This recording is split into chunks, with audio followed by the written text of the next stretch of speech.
Okay, all of a sudden, Palworld news has gotten crazy. We have updates from developers, we have updates coming to the game, and one of them is one of the most requested features. The ability to manage your pals. Oh, we are going to have fun with this one. If you enjoy the video, don't forget to leave a like, share with friends, comment your thoughts down below.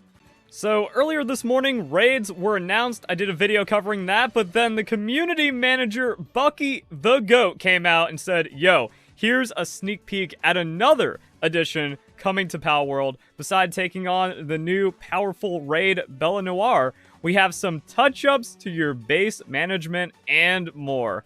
This is exactly what people have wanted to see. Maybe, like, this is asking for too much when you start nitpicking it, like, oh, what about a priority thing? Because what if they're not watering and then I want them to do handiwork over mining or something? But that doesn't matter. Also, the default pal work has already been adjusted in the last patch, which means, like, yeah, this is it. You don't want something watering, you don't, like, you just need to disable something, boom, you're good to go. And the combat, the extra attention to detail, I wouldn't have thought about, where it's like, yeah, you just disable all of your pal commands, like, they're either all attacking or they're not attacking. But no, with this, like, yo, you stay on the line, you keep making guns, everyone else go in and body this raid or whatever other thing is happening. There we go. That is actually awesome. And, like, it's one of, like, there's so many updates that keep happening to Palworld where, like, everyone just blasted through the game as they were playing it going, oh, that's kind of annoying. That needs to be fixed. And then, like, when you look back on it, it's like, I don't even remember all the issues. It's just an incredible early access game that's, like, 9 out of 10 right now and just needs, like, the bug fixes. But even AAA full releases have more bugs than Palworld. And then you read the patch notes and, yeah, fix an issue where base pals would get stuck on other things like logging camps, and then just overall improvement to the pals wandering around and transportation and stuff. If you have an issue, just use the in-game feedback tool. The devs, they're on it, and then the game is just getting better for, like, the new player experience. And when people return back to it, they're going to have many less issues, as well as all the new quality of life and new features like raids and stuff. Raids were on the roadmap, so we could see, like, how this powerful thing happens. But yo, like, crazy.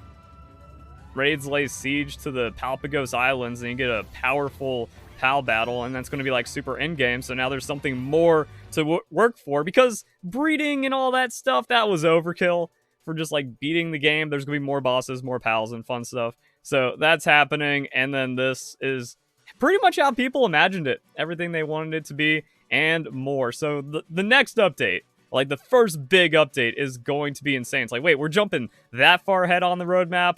Awesome. And then we got more news. So we got raids, we got an extra feature drop, and now interviews coming out where the Palworld dev says the massive profits are too big for a studio with our size to handle. They have made too much money. This is SpongeBob and Pretty Patties, but in the gaming world. And we also saw this, you know, Bucky. Again, a lot of transparency with the developers. Palworld quickly approaching the 1-month mark. It's interesting to look back at my own thoughts.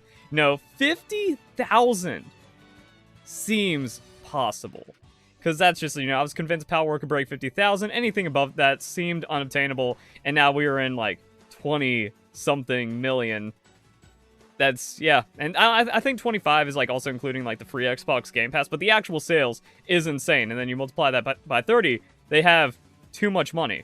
Which also kind of, like, exposes a lot of idiots and ignorance inside of gaming, where it's like, well, Game Freak has less money, why can't they make better games? Or with all the issues that happened with Pokemon Go early on, it's like, Niantic just made a record-setting, record-profiting game. Why don't they just fix all the issues overnight by hiring 100 developers? Like, you have to train people. You have to make sure you're getting the right people. It's not an instant, oh, I have infinite money, therefore I can throw infinite resources at the problem. The resources don't exist and need to be trained, and also need to, like, learn and understand how your engine and game stuff works. So that's where Pocket Pair is. You don't expect the $6 million budget game to make hundreds of millions with your development team of a couple dozen that's actually been, like, grinding at this game for a couple of years. So, yeah, Palworld launched in January. Overnight became one of the biggest games in the world, setting records on not only Steam, but also on Xbox Game Pass, where it's the biggest third-party launch game ever.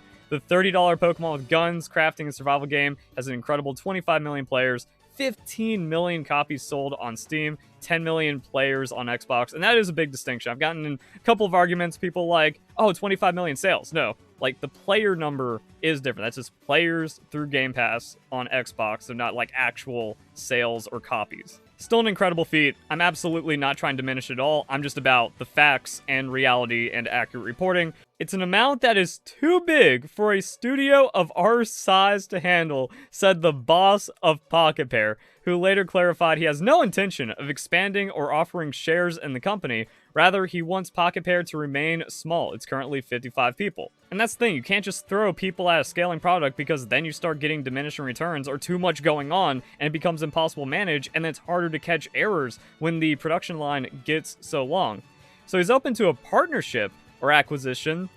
I think some people not happy to hear that because it's just like, oh man, indie dev just going to sell it out and then we lose all the heart and everything in this product. And that's usually not how it goes for like really strong passion projects. And also like, how else is someone that's like, yeah, we didn't expect any of this to happen. We didn't expect to have the largest game or one of the largest Steam games ever that's now a cultural phenomenon. And also everyone's like, yo, we need to start seeing like Pokemon level products right now. Maybe not a card game just yet, but actually there's a lot of card games popping off, like One Piece and a lot of other like new mechanics and different kind of card games. So like, yeah, you want toys, you want plushes, you want shirts. Those are going to just give you more revenue to fund the very high server costs. A few dozen people putting together a passion project that now have like the insane burden of fixing the issues, constantly updating the game, keeping up with all of this hype, managing all of this crazy stuff. They have even more to add on top of that because you actually get like more money, more problems going on. It's like, yeah, actually an acquisition or partnership is going to be like very beneficial to just making things easier to manage, which could be better for the game overall. And that also comes with the insistence that they have not started buyout talks with Microsoft. So that's what people like, if they hear it's like, oh man, they want acquisition, they already have Xbox, that means it's Microsoft. No, it's not.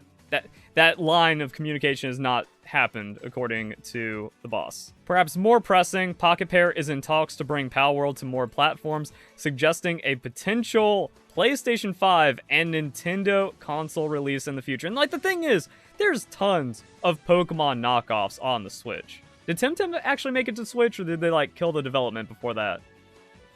Nexomon's on the Switch, right? I know I'm on the GameStop website, but this looks like a troll. $13 for the game on the Switch. You also need Nintendo Switch Online. Alright.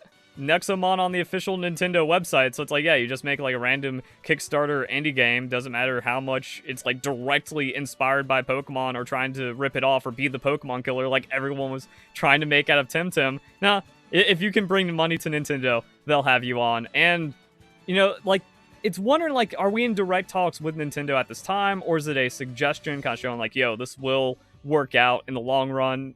But then that kind of like dispels all the things where like, oh, Nintendo and Pokemon are protecting their copyright, and that's because Palworld and Pocket Pair are thieves and they stole everything from Pokemon and all their assets. I'm pretty sure the possibility of being on Nintendo Switch would be completely off the table, and we'd only be hearing about, yeah, maybe PS5 to kind of back up what's happening with the Xbox Game Pass. And then the end of the article is just like games, quote-unquote, journalism nonsense at the bottom, where it's like, we got, you know, controversy and drama and stuff. But the big one is like, yep, they have too much money.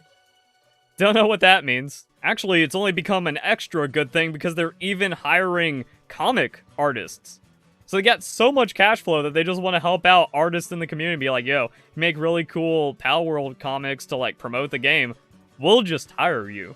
And I think I also saw something about like the official Discord where they're looking to hire beta testers, but it's not just like, oh, early access players. It's like actually specific bug and glitch hunters to report and have quotas and actually be like a beta tester for the game. So that way there's not as many issues with the game that can like hurt the perception or set back development or player satisfaction stuff. So they're actually just like now hiring whatever to do something with this money. So devs also want to give back, which is really cool. They are updating a lot of the issues out of the game pretty rapidly, and then we already have major content on the way, and it's going to be soon with even more soon, according to Bucky. And again, this is all still early access. Like, the game could launch and actually just be like the next Minecraft forever. When kids grow up out of Fortnite and Minecraft, they just play Palworld for the next decade.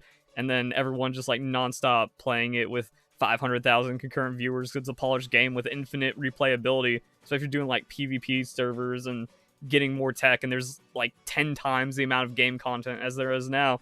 So things gonna get wild for Palworld, and then mods just expand the replayability into infinity. And then we could see, like, yeah, all those really cool, like, FTB. If people just take that inspiration, just move it over to Palworld, and Palworld's a finished game. But Palworld isn't going to be, like, a finished game. That even when it, like, leaves early access, it's still going to get DLC and updates. Maybe, like, paid content, maybe several years from now on, like, next generation hardware or some kind of major thing, we see Palworld 2. It's like, oh, snap, this actually became Pokemon Killer. And that's looking very promising and likely with the amount of revenue and the amount of support the game is getting from both the developers and the community. Dang, dang is actually as big as it gets. So if you guys enjoy the video, hope you all have a nice day. Thank you very much for watching.